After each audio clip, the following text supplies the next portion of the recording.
Hello, everyone, and thank you so much for joining us. We have these webinars once a month. If you love this webinar, please leave your email on the chat, and Charles will put you on our webinar mailing list. We are really excited to have today Bravely, Remote How, and Remote. And we will be speaking with you about building a borderless workforce, how to attract and retain the best talent, and how to really build that remote company. So the way this will go is that we will start with a poll first. So Charles will give us a few questions, and you guys will answer. This will help us understand the makeup of the group today. We will then go to the panel discussion, where the four of us are going to discuss a few topics. And then I love questions, so I'm going to leave a lot of time at the end for questions. Therefore, if there are some Q&A that you want to do, just leave the questions in the chat, and then we can assess that. If we have a lot of questions, we can end the panel discussion earlier and answer your questions. So with that, let's start with a poll. Charles, can you see if you can start that? Yeah, absolutely. I'm going to launch it right now. We'll give it about 30, 45 seconds here for everybody to get an answer in. So the question is your organization borderless? We've got 5 answers laid out here for you.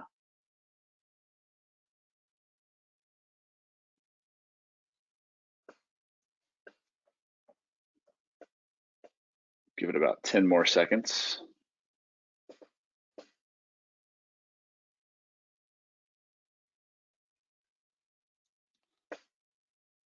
All right, I'm going to go ahead and close up the poll here and share the results. Lana, are you able to see the results on your screen?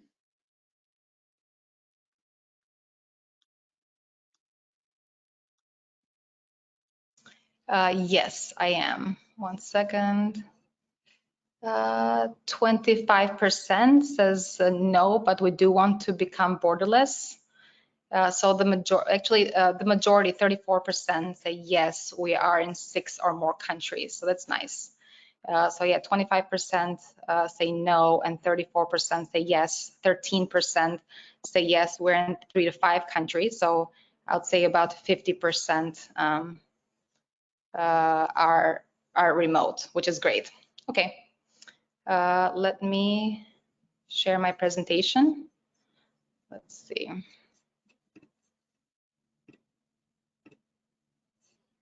Can you guys see this? Charles, can you see it? Yes, yep, we're good. Awesome. All right, so we will start then. Thank you so much for answering the poll. My name is Lana. I am the head of revenue here at SafetyWing. I am a Y Combinator founder, an advisor to many startups, as well as an advisor to the EU for Innovation. I consider myself an original remote worker because very early on, out of college, I decided I wanted to see all 195 countries of the world, or 205, whichever body is counting them, or entity. So I convinced my boss that instead of working from a concrete box and commuting to work for about 2 hours round trip each day, I lived in DC at the time, I convinced him to work remotely. So I took my laptop and I went to about 80 countries. I lived in 4 continents. I learned about 7 languages, and I am just a big advocate of remote work, and I love that the world accidentally discovered it in 2020, and I hope that we never go back to the concrete box, or if we go back, it's more of a fun experience that we can create together versus a place where we have to be. So who is SafetyWing, and why are we here? At SafetyWing, we're building a global social safety net for remote workers and distributed teams. What that means is that we offer cross-border benefits for remote workers that cover them in 185 plus countries. What that means is that we offer remote health, which is a fully equipped health insurance, Sorry, I'm not sure why this is happening. Remote doctor, as well as remote retirement, something like a 401k that we have in the US. Now remote workers can have something like this. We will also offer income protection, life insurance, and disability. So really to round out that complete remote benefits package. So the opportunity, as I spoke earlier, is that remote work is here to stay. So without further ado, I want to introduce our panelists.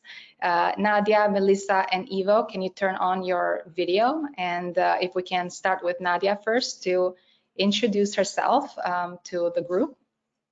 That way the group has a little bit of a background per each person that's participating. Yeah, thanks, Lana. Nice to meet everyone. This is Nadia Vasilidis. I'm out here in Johannesburg in sunny South Africa. I am Director of People at Remote. It's been an incredible journey. I joined in December. We've scaled a ton and some fun news coming out today. Over to you, Melissa. Hey everyone, I'm Melissa. So I'm in Singapore. So you can see from my background that it usually is quite sunny in the day, but it's 10 past midnight right now, so it's very much not sunny. I have been running remote businesses for over 10 years. I accidentally stumbled upon it back when I had a job that I hated, in Vietnam, and I left the job but refused to leave the country because I loved it so much. Was just armed with my laptop and really dodgy Wi-Fi, but managed to build a business out of it. Spent about 10 years running that business, which was a product design agency, and just discovered the power of remote working. It just meant that you could work with people from all over the world, but also clients. And we managed to work with clients like McDonald's and Samsung and Visa. We built a global team as well. And now, over the last 2 years, I've been working on my next business, which is also fully remote, of course. And we are working really hard to try and transform mental health and just make it so that resources, tools, and help are much more available to people no matter where they're at. So that's me, and on to Ivo. Hey everyone, Ivo here from Remote How. Just a couple of weeks ago, still in Vietnam, so I shared the love to this country with Melissa. Now back in Europe. Big remote work advocate when it was still not that common. So in 2017 we started to notice this trend, that the experience over possession, and people looking to get more freedom, as well as businesses looking to actually go borderless and look for talent everywhere. But it was almost 4 years ago, and the mindsets and the market was completely different. So for the last almost 4 years, we've been helping companies all over the world go remote or go hybrid. We recently launched a marketplace with remote experts. We are offering learning, consulting, and mentoring services, supporting companies like Walmart or Microsoft. So anything that starts with I have a problem with remote or hybrid, this is where we help. And excited to be here today and drop some knowledge. Awesome. Thank you so much, guys. I'm super excited again to have you here. We had a great conversation 30 minutes before this webinar started, so we will continue the conversation. One of the most interesting topics, obviously for many of you, is what are some of the benefits of building a global workforce? Why should companies do this, and why should they hire? Why should they be borderless? Maybe Nadia, if you want to start with that, since you guys at Remote, that's what you help companies do, is hire anyone, anywhere. Yeah, great question. We currently have entities in about 47 countries, but really scaling that quite significantly to aiming for about 85 by the end of this year. I think it's a very ambitious goal, but I resonate with this goal so much. I think companies still don't realize the talent that they haven't discovered in locations that are incredibly rural and all over the world. And I think ultimately the opportunities that's out there for even individuals like myself, 5 years ago, joining my first opportunity, as a South African, it was incredible to join a Silicon Valley startup and even like having the opportunity to work at a company like that, right? So the incredible opportunities you can bring to talent and creating that, I really want to call it like global knowledge, is something folks haven't and companies haven't even explored yet and haven't been very intentional about yet. So to those that are currently in 1 or 2 countries in the world, I saw on the poll, I think there's a real opportunity to expand that relatively easily through organizations like ourselves. But ultimately, there is a lot more talent than in 1 or 2 countries that you can discover. And the amount of sort of cultural diversity that you bring has huge other benefits. The creative thinking, the safety you create, and that feeling of belonging is something that I think a lot of companies have not discovered during the last 18 months in a remote sort of forced way. But yeah, I'm incredibly excited about the opportunities we can create in all these countries and attracting more and more companies to be more open about hiring outside of locations they're comfortable in. That's great. Maybe Ivo, you can add something here because you help companies make that transition, and what do you tell them? Like, why should they hire remotely and go borderless versus go talent just in one place? Yes. So in one sentence, it's about making people happier, because this is about meeting the expectations about the freedom where we work and then how we live. So 9 to 5 is finally dead, but now it's not just the slogan. Now it's becoming the reality. So it all starts with a mindset. So years ago, it was a fight of something new that you don't want to try, and then companies were very hesitant of this new concept because something that's worked in the past, like people are afraid of change. But right now, like to Nadia's point, companies were forced to go remote in a very not optimal, to call it this way, circumstances, because that was not the remote and the borderless world that we knew before the pandemic, with all the advantages. So we are in this transition period where companies need to acknowledge that there's no way back.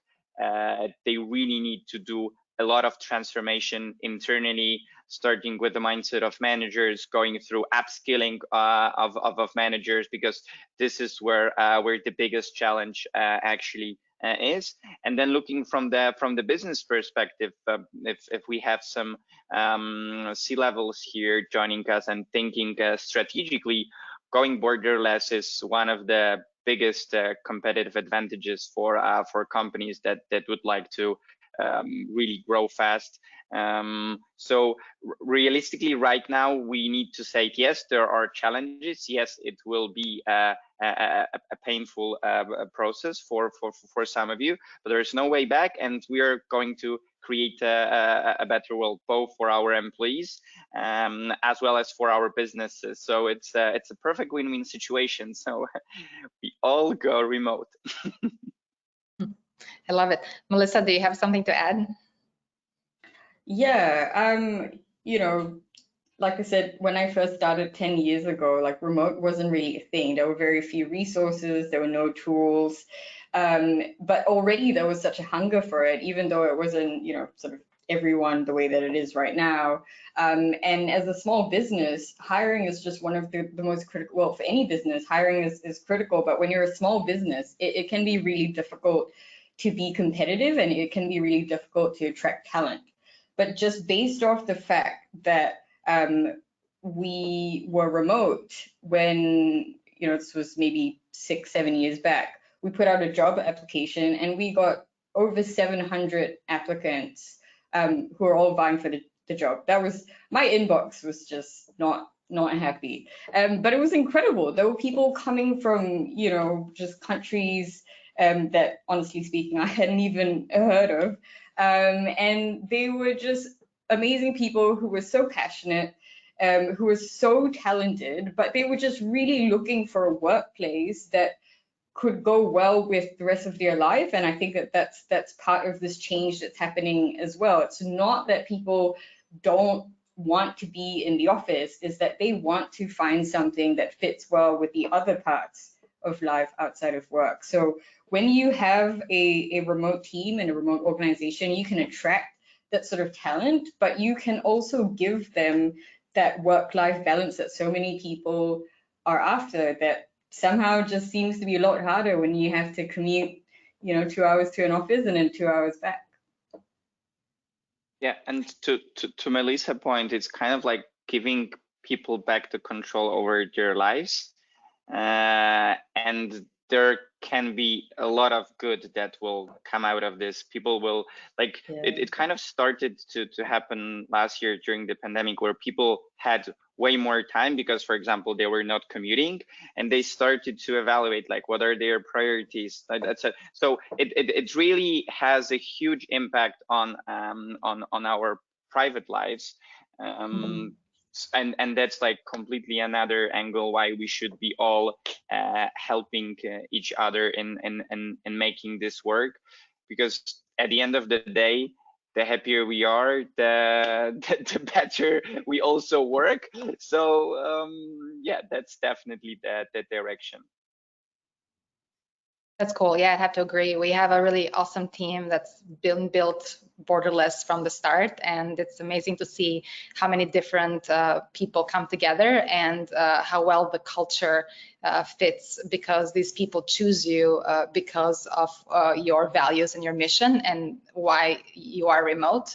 And it's much easier to be able to hire based on culture. You don't have to do all these tests. It's really like you attract the best for your company. So it's been pretty cool to watch at SafetyWing. We've been growing really fast. So my next question is, what infrastructure is needed to build such a global remote workplace? Maybe Nadia can start us off because, with remote, you're able to first hire these people, but then you're also able to offer them benefits. So for instance, with SafetyWing, we're partners with Remote, where you can give these employees and contractors now benefits wherever they are in the world. And the cool part is that if they're nomadic and they're like me, so 3 months in Puerto Rico, 3 months in Europe, 3 months in Asia, I would be covered wherever I go in terms of my health insurance, which is amazing with SafetyWing. Otherwise, I wouldn't be able to do that. I would have to have some kind of different insurance or different benefits in each country, and you'd have to figure them out country by country, which becomes a logistical nightmare. And that's what we've solved with SafetyWing, and partnering with Remote has been a dream, because they've been an amazing customer where they have been growing so fast and basically solving this benefits part with SafetyWing. So I'll let Nadia talk about that. Yeah, I think it's very easy to overcomplicate infra when it comes to remote work, but if you just simplify it and you think about what you need, I'm going to talk a little bit about that and let the other experts on the panel chat further. But I think like the number one thing is what we do is, if you have someone awesome you want to hire anywhere, the rest, is up to us. So if you think about contracts and the compliance and the sort of logistics around labor law, etc., remote.com handles all of that, which I think is super helpful right now if organizations are thinking about, I really want to hire someone in France or Germany or the Netherlands or Singapore, where Melissa is right now. In South Africa. And I think a lot of organizations hasn't even discovered that opportunity to, number one, if they're concerned about not having the local expertise, there are amazing companies out there like ourselves that can sort out the rest and sort of unblock the immediate need to hire this amazing talent. Sometimes we even have folks that speak to us about one person. They just really want to hire in this amazing location and don't know how to do that. So I think the logistical side is really easy to use a vendor like us, like remote.com, to solve the difficult compliance, payroll, etc. But then I think also like the basic economics are super important. And you can do a stipend for a desk and a chair and a good setup. Without that, you don't want someone just to sit at their kitchen table, unless that's what they prefer, right? But if they're going to do that permanently day in and day out, that's not very healthy. So I think like once you have a contract, if you start thinking around the economics of work and what someone would have in a usual workspace that they won't necessarily have at home. In some countries, it's also unusual to even have space for a desk or a chair, etc. So just be considerate around building a flexible budget or stipend around what folks might need. We have very standard hardware, so we have MacBooks that we ship around the world. In some countries, that becomes a logistical nightmare, especially during a pandemic. But we've also found really great ways to partner with local organizations and vendors and to help scale that. And when it becomes too difficult, you know, the opportunity to say to someone, we will do an advance. If you can purchase the laptop, these are the specifications we need you to do in. We're also going to need to just track the what do you call it, the SKU number, the model number, etc., to make sure we keep track of all these things we're purchasing. But those things can be really simple. It doesn't have to be over complex. I like adding something else, which is like very clear guidelines of how you work. That is something that you need from an infrastructure perspective. I lean heavily into asynchronous communication, especially because we're already in 47 countries across 18 different awesome time zones. But then folks need to be enabled and self-enabled to be able to do their jobs day to day, and can't just rely on, you know, a call to figure out how to work something, or on a specific person that's got all the knowledge that the process isn't written down or something isn't documented. So some basic guidelines to start off with from an infra perspective is probably like super important. And then, you know, if you know, earlier I heard a little bit about leadership. Your leaders need to be fully on board that it's a remote first company and that you're never going to have offices. If you're going between the model of hybrid and remote first, your leaders also need to show that remote first alignment very clearly. I always encourage top leaders to often work from home if they have a hybrid model, and to also look at how they, you know, promotion ratios work based on this hybrid in office, out of office. And those things add on. So if you think about infra, they keep adding on. But initially, you need a very simple setup. You don't need a lease and a big building to kick it off. And that's a lot cheaper to then hire someone in any location in the world that they choose to work in. Yeah, so I think the infra part can become very complex really quickly, but if you simplify it, it actually adds a ton of value from the start. Yeah, and there are companies that will. Yeah, keen to hear from my colleagues here and like what they're thinking. Yeah, Ivo, infrastructure, or Melissa? Yes. So maybe I will go back to what Nadia mentioned about the leadership and then dive deeper on the skill set, because what we see, this is and will be the toughest part, because there are many vendors that are simplifying like remote, the payroll and the benefits like SafetyWings, but then there is a big process of change how these companies are actually run. And what we noticed throughout the years, mainly focusing on managers, this is where the bottleneck is. And unfortunately, the Zoom fatigue from the last year was a clear sign that yes, companies are run in a bad way. We need to say it out loud and just admit and have a plan to change it, because that was again, coming back to the asynchronous point, there was one of the reasons why these companies needed so many meetings, because there was the main way how to exchange information or how to find out about something. And then on the other side, managers were micromanaging and they were checking if people are actually working. So like all these bad habits actually moved to virtual space.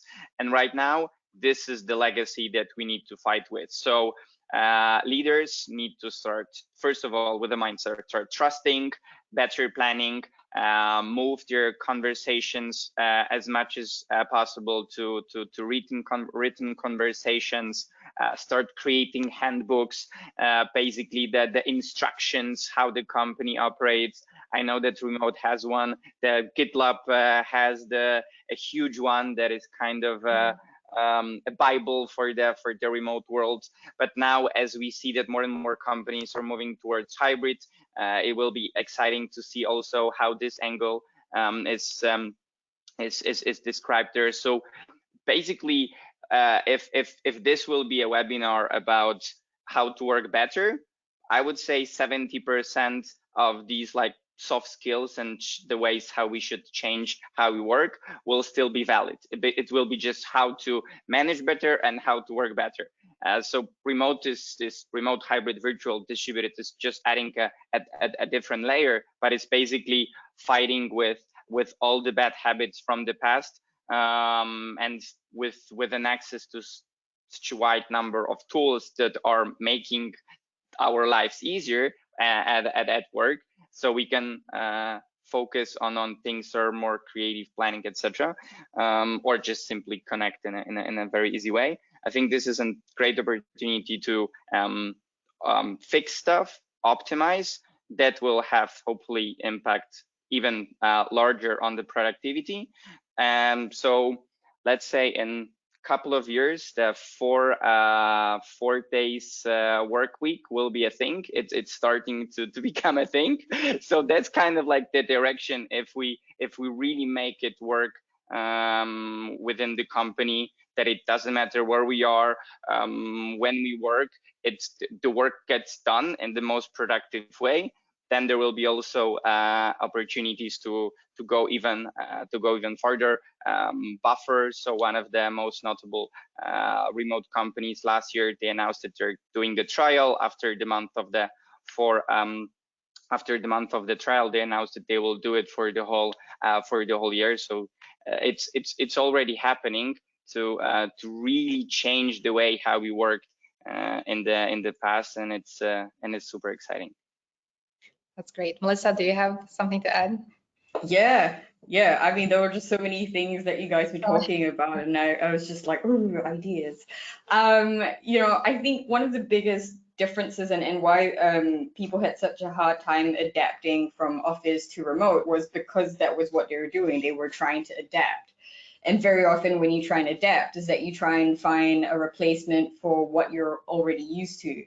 So, you have offline conversations and meetings. Now you have online conversations and meetings, right? You would, write an email to somebody, or you would, write a note or a post-it note to somebody, and you try and replicate that as well. One of the biggest differences between, being in person and being online is that you actually lose out on a lot of non-verbal communication. And that's how a lot of people work, how a lot of teams, companies, businesses work, is that you don't need somebody to tell you what all the rules are. You watch people, you see how your managers behave, you see how your other colleagues behave, and then you follow suit. So there are a lot of things that you learn without somebody actually telling you. And when you go remote, you lose all of that, which is the reason why so many managers kind of panic, or they go into micromanagement mode, because before they could just glance out, kind of just see where everyone's at, take a walk through the office and just sort of, what's happening here, what's happening there. But then suddenly when you're remote, unless you've intentionally put something in, you lose all of that communication that you would otherwise get from an atmosphere, body language, or just like overhearing conversations, or just something mentioned in passing. So that for me is one of the key things when you're talking about infrastructure in a remote workspace, is to actually really be very clear about the things that you are missing out from being in person, and how can you actually replicate that in a way that works, whether it's synchronous, asynchronous, etc. And I think the challenge is knowing those problems in the first place. It's like really sort of sitting down, talking to everyone, and figuring out like, okay, what are the things that are missing?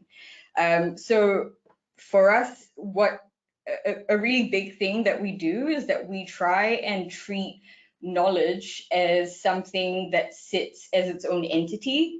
So you don't want to have something that just sits in somebody's head, because if they're in a different time zone and they're asleep and you need that information, you're basically screwed, and that's not really a productive environment. So the way that we treat knowledge, discoveries, information is all that. It's its own thing, and it needs to sit somewhere, not just in your head.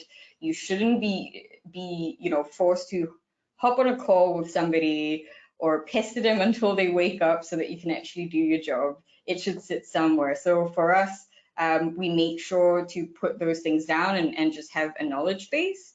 And then I would say the other things that are just sort of general infrastructure is giving people avenues for specific kinds of conversation. So there's lots of different kinds of communication, right? You can have ones that are really direct and really simple. For example, if I need you to send something, it would just be a message. Can you please send this to whoever?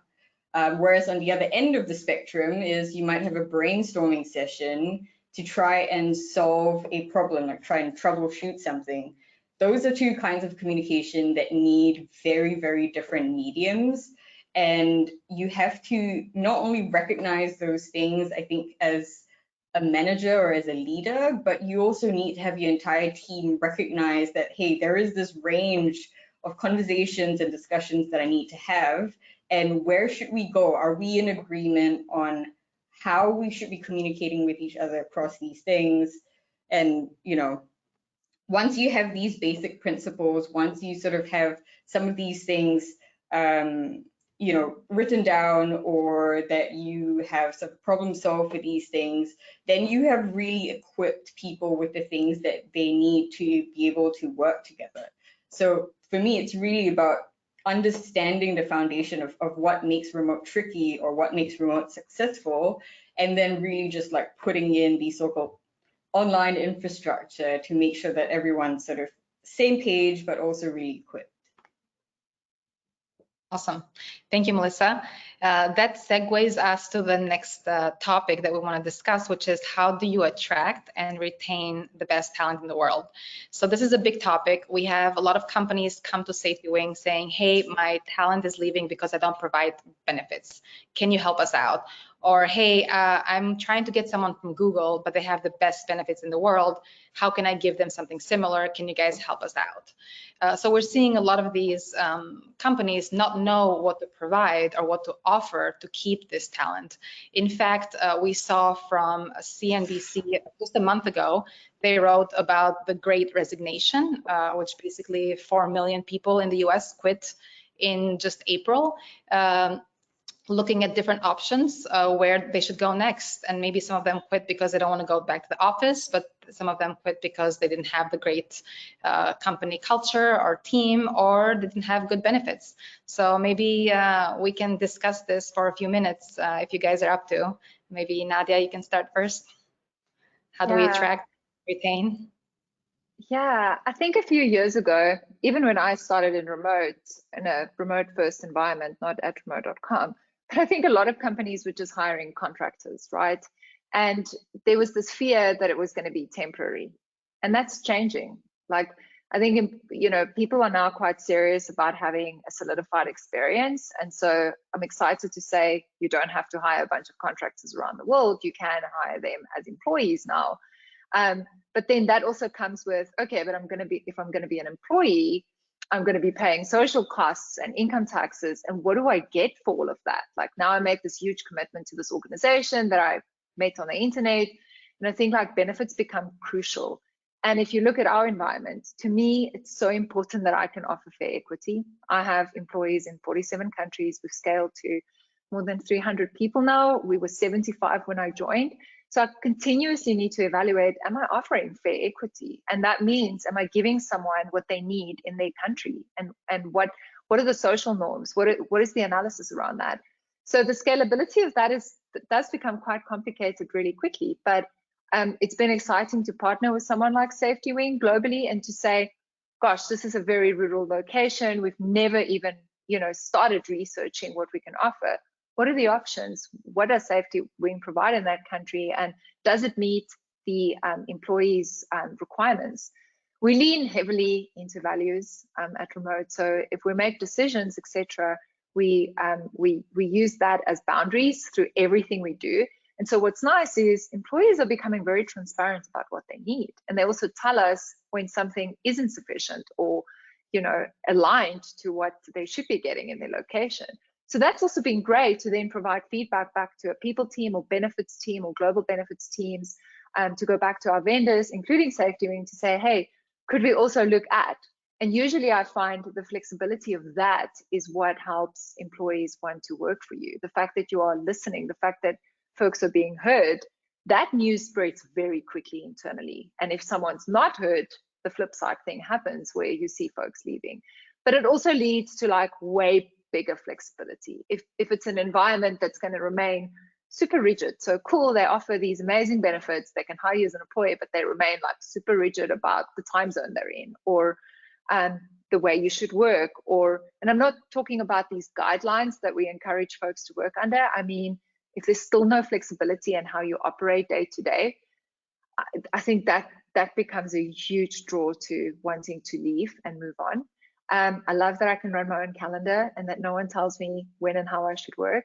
I also love that I can schedule, like Melissa, you said this earlier in our more casual conversation, but like I love the fact that I can have a life outside of work, and that I could put like my yoga or my running sessions or my family time or making lunch for my kids or going to, before the lockdown here in South Africa, going to judo or skateboarding with the kids and just sitting there and doing nothing for half an hour or an hour and just enjoying that time with them.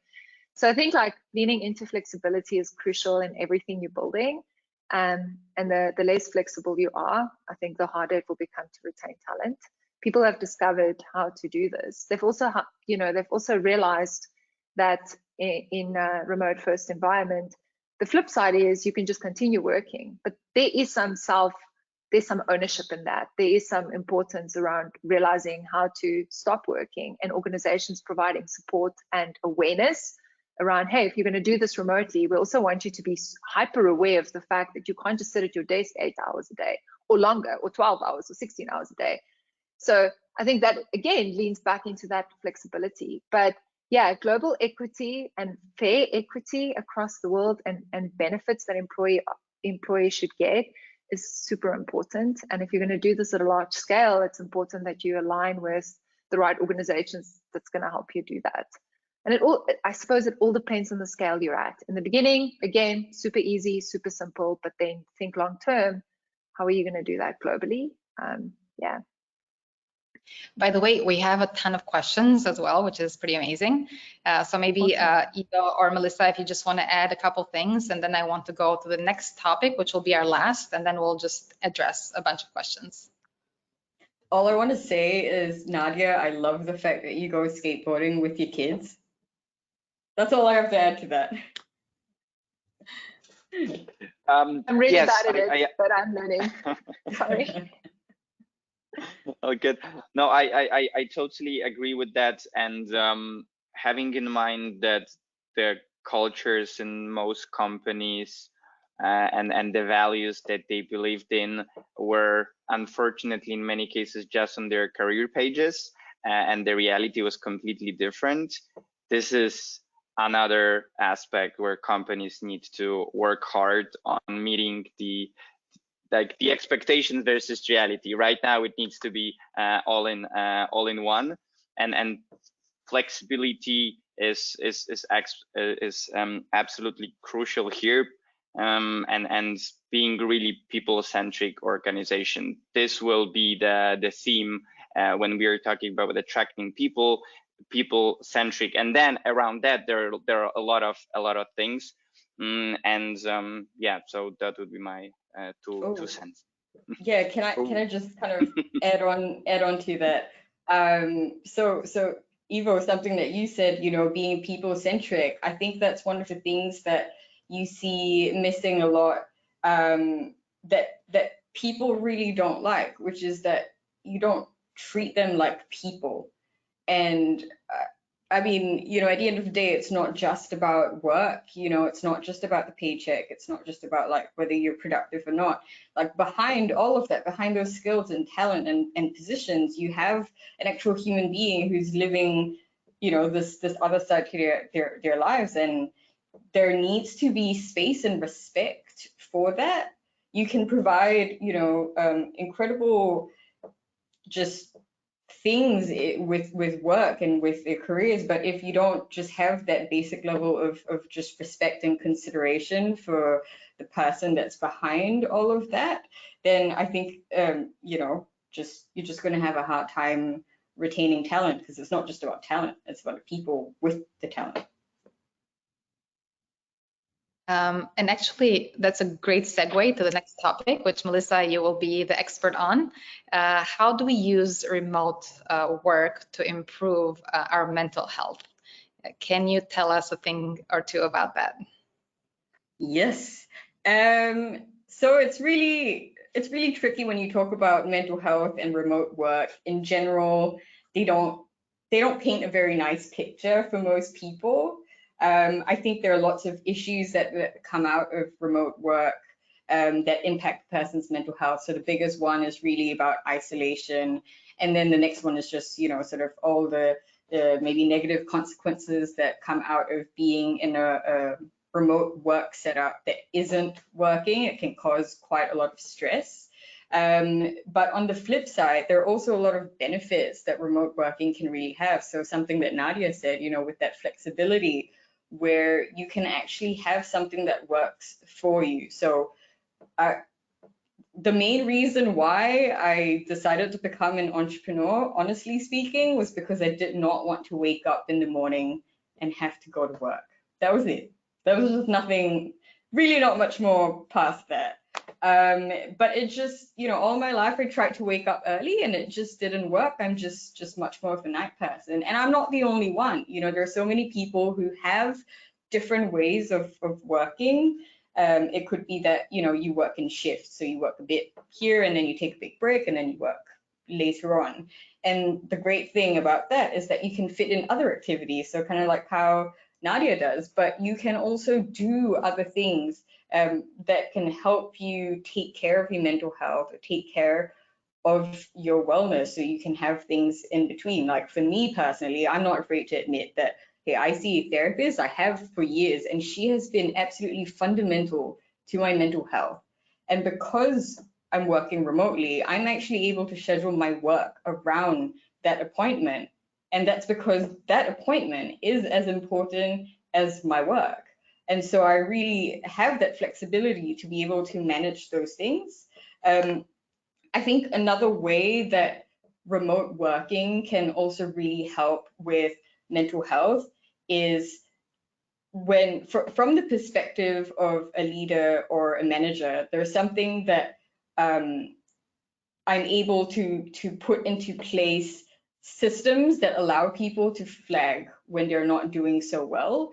And I think that when you're in an office, that's something that you really take for granted. You know, you take for granted that you don't need to put these things into place because maybe, hey, you can see that somebody is not doing so well. But what you actually have done is that you have taken away avenues that make it easier for people to speak up. And because a remote environment inherently just doesn't have those things set up, you need to be really, really intentional. And if you are really intentional as a leader and you go in and actually take action on those things and you communicate that, you set the example, you make it clear, what you have done is then to actually create an environment in which other people, the rest of your team, can care about their mental health, because it comes from the top all the way down. There are actual avenues, strategies, tactics for them to voice anything out. Anything that needs to be said has been very explicitly said. And this means that now you have basically communicated that their mental health is important as well.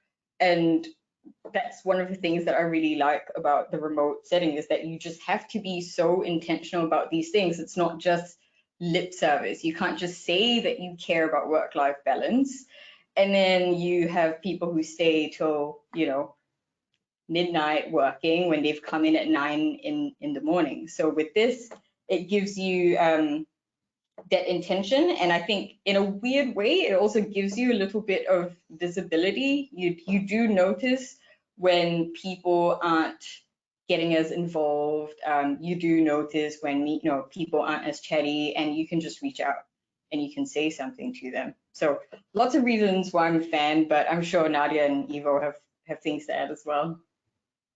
That's great. I mean, we only have 12 more minutes. I wonder, should we maybe address the questions? We have quite a few questions. Maybe Charles, can you read a couple of them? Or there's a ton of questions. This is great. Yeah, let me take a look here.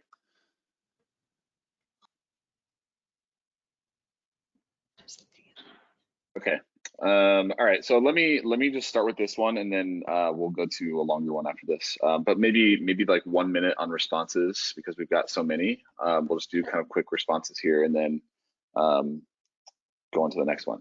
All right. So when you are nomading, do you have to have new employment contracts in each country you're moving into? No, you don't, but you could remain a tax resident in the country that you're from, right? So it all depends on how long you're going to do it, what sort of visas you're on. I think there's around, and I could be wrong, maybe Melissa and Iwo can speak to this, but I think there's about 31 countries in the world that offers digital nomad visas. People don't even realize that, but there's many, and that's exciting. And I hope to see the whole world changing to that soon. It's not going to happen anytime soon with very strict labor laws from the 80s. But I think yes, you don't need to change employment agreements every 3 months, etc. But you do need to keep in mind you still remain a tax resident somewhere, depending on the country you're from and what sort of tax laws they have, and also how long you're going to be out of the country, and then what sort of visa you're on. Because if you overstay your welcome, you could also create a permanent establishment risk for the company that you work for. You could potentially also create an income tax risk for yourself, or a sort of tax fine even. So those are just things to keep in mind. Perfect. I'm going to go ahead and move on to the next question here. This one's a little bit longer. All right, so we're currently in 17 countries and still under 100 employees. So we love working remote, but we're just looking at how we can do this more compliantly using companies such as Remote. Our leadership team is worried about us moving to an EOR model when it comes to an acquisition further down the line. Will be viewed negatively that we have a large number of employees not directly hired by us as an organization. Do any of you have any information on this? Yeah, Melissa, if one of you want to speak up, I'm happy to talk to this one. I don't mind. Maybe you can add on. I think you're the most qualified. Okay. So I think, like, number one, I think it's the risk is actually lower if you, how could I say this? The risk is probably lower if you go to an EOR model or a model like ours right away, because if you're hiring these as contractors, chances are this could be misclassified as contractors and they treated like employees. So in my opinion, the EOR model is less risk adverse, especially at that size. So 17 countries is a lot. Under 100 people isn't a lot. But the moment you have more than 5 people in a country, and for other companies, this might be different, but I always say, if you have 3 to 5 people per country, the risk is there, and you could have a permanent establishment risk, which means you'll be forced to open an entity and potentially back pay income taxes and other fines. And that's bad for many reasons, right? It's not just about the money you'll be spending, but it's also something that truly isn't compliant in your environment. So I would consider that. We have a bunch of options now where some companies want us to open an entity on their behalf. So there's options like that exists, where later on you could acquire the entity. So I think the space is becoming just so incredibly creative, and it's important to just chat to us and figure out what the options are. As director of people, I sometimes talk to colleagues, not in a sales call, like sales isn't there, just to chat through options of how I've solved this in the past and how I'm solving it internally. And that sometimes helps to bounce ideas and figure out what is going to work best for your company. Hope that helps. Perfect. I'm going to move on to another one here. Unlimited paid time off is growing in popularity as a means of attracting top talent. Generally, what is the sweet spot for the amount of time taken per employee that drives work-life balance without negatively taking advantage of the benefit? Oh, Lana, you and I had this in our last webinar, so. Exactly. I can say a thing about that. Unlimited time off was very popular in Silicon Valley when I was living there a few years ago. And as you're building these companies, everyone was saying this. However, it was just something that they said, but the leaders or the founders never really did that. Where I found this to be true finally was at SafetyWing, when I came in, and we have a minimum PTO days, which is 20 days. And the founders really do take that time off, and it's nice to see them go for 2 weeks and not be on Slack, not email people at different hours of the day. So I'm very familiar with this, like, work till you die, unlimited kind of like PTO. But if the leadership is not there to really enforce that, it's just going to be something that's non-existent, like in Silicon Valley, where it was, 12 to 14-hour days. It was a badge of honor if you're a founder and you're just killing yourself. And I did that myself as well. And it was definitely not a company I wanted to build or a culture I wanted to be part of. So be careful with that. I would say, yeah, do the minimum. 20 days is good. I don't know what others would say, but that's what we would recommend. Yeah. So actually, back in the days when I worked for a US company in Austin, we did the survey, and we also checked. There was an unlimited days of policy, and we compared it to the European entity, and actually people were taking less days off than initially there were, and an average, if I'm not mistaken, was like around 21, 22 days. Although the European entity that was headquarters, it was like 26 per default, right? What we see among all remote companies, there is this trend of going around 40 days. This is, for example, what our good friends at Doist are doing, and I think this is where we should be going.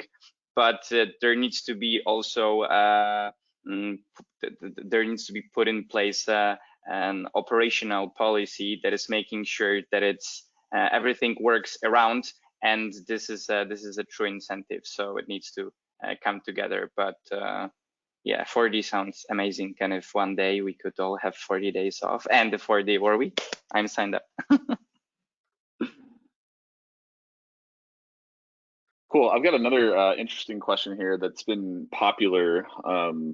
I've seen this, I've come across this a lot on LinkedIn, people asking this question, but wanted to open it up for everyone here. How should remote first companies estimate salaries? Country specific, which is unfair in a remote setting, benchmark to the highest country, which is not cost effective for the company, or somewhere in the middle, which might not be attractive to employees in more developed countries? It's a great big question that's top of mind for so many companies right now. I kind of think that, yeah, there's many options, but something I'm passionate about is starting to set a threshold for minimum pay. Like, companies, and a lot of companies still do this, where they still label some countries as cheap labor, and I really just don't want to participate in that. So we've actually added minimum pay globally of $40,000 US a year, and in some countries that is an incredible amount of money. But if you add a threshold, no matter what that is, it does bring up, and it narrows the gaps between having someone doing the same job in potentially like the Philippines and the US, right? Then earning like a third of what the other person is earning, and potentially same level of talent, same amazing productivity. So I think it's just super important that companies really think more thoughtfully around their comp.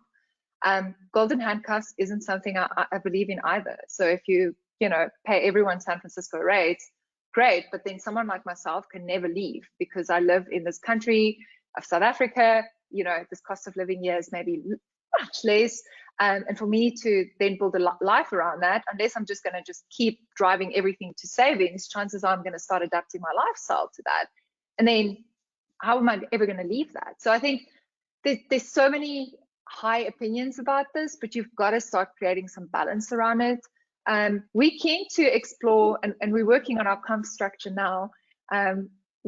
Although we have 300 people, it's been an interesting journey this year by growing so rapidly. And we're thinking around maybe like 6 to 8 geolocations, bringing the lower cost locations one threshold up. And there's options, but then considering top talent, if you have these geolocations, let's say there's only 7 geolocations in the world, and you start countries under that, you might lose out on really top talent that is really expensive. And it might be worth considering, okay, but then how do I treat top, crucial, highly skilled talent?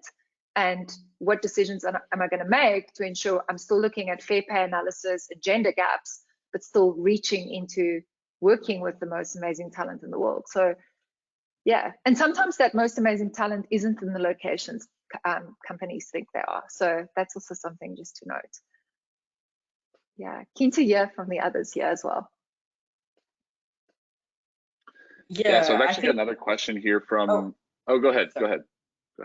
I was just going to say that it is really, really tricky, and I don't feel like anyone has really solved for it yet.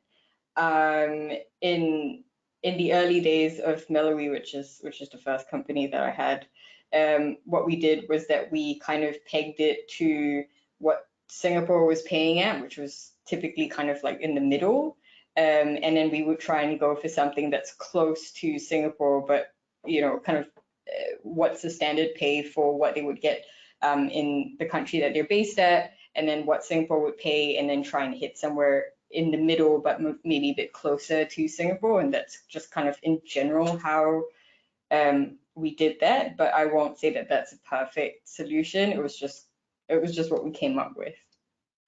That's awesome. And I'm sorry, we only have 1 more minute, so I think it's best to kind of like wrap it up. And we will answer these questions for you because we will have a list of them, and maybe I'll distribute them to the speakers, and we're happy to kind of like email you back and send you those. But thank you so much for your time, everyone here, Nadia, Eva, Melissa, you're amazing. And thank you for all the participants, all 75 of you. Thank you so much. And yeah, hope to see you at the next webinar. Have a wonderful rest of your evening, day, morning, wherever you are. Thank you so much. Stay safe, everyone. Yeah, bye-bye. See you guys.